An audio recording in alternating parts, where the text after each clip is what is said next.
Poachers have broken into a French zoo and shot dead a rare white rhinoceros in order to steal its valuable horns.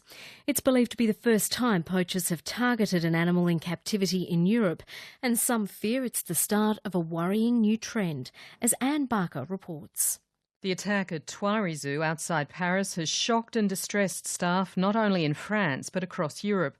5-year-old Vince, a rare white rhinoceros, was shot 3 times in the head and killed by poachers who then brazenly sawed off his ivory horn with a chainsaw. The zoo's director, Thierry Duguay, says staff discovered the rhino's carcass in the morning. Vince était un animal auquel on était très attaché.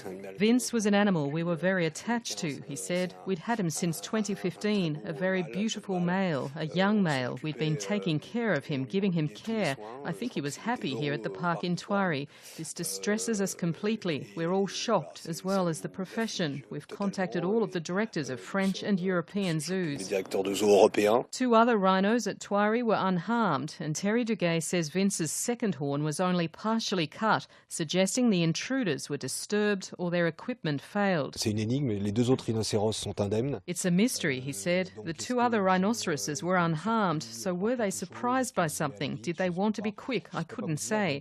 I asked the police to come round straight away. The forensic police are there. We're investigating. An investigation will be carried out because it's so unusual. It's never happened in France or in Europe, so we're talking about something that's horribly new.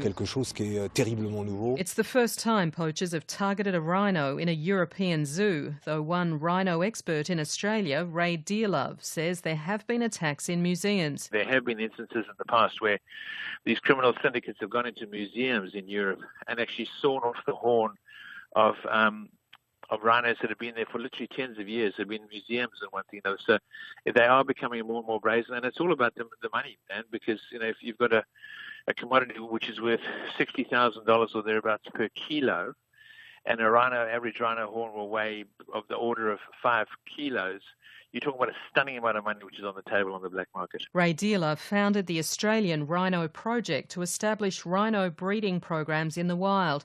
There are at least 50 rhinos in Australian zoos or wildlife parks, but he says he doesn't believe the same sort of attack could happen here. Those people who shot that rhino last night will have a very, very good kind of, if you like, exit strategy or supply route. So what would they do with the horn when they've taken it off the rhino? Now, obviously, there is some kind of organisation within France or in Europe, perhaps, to whom they would give this horn, because they change hands all the time for obvious reasons, and the money changes hands at every step. So, and I think that's highly unlikely in Australia. There's been no poaching in Australia. Nevertheless, the cost of security for rhinos in captivity has soared, with some parks in South Africa paying a fortune for private guards, live-in staff and surveillance cameras. Taronga Western Plains Zoo in Dubbo says it's confident security for its rhinos is of a high standard. But zoos in Europe are now looking at increasing protection for rhinos and other big animals. One radical idea is to cut off the horns or tusks before poachers can get to them. Another is to legalise the trade in horns, which could simply fuel demand. A third proposal is for monitoring devices to track rhinos if they're moved.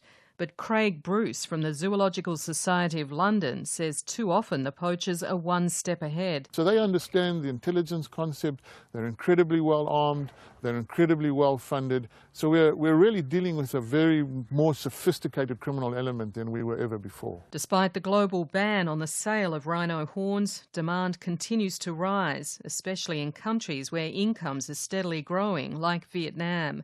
But on a positive note, the world population of southern white rhinos, which were once on the brink of extinction, has recovered to about 20,000 thanks to intensive conservation efforts. Anne Barker reporting.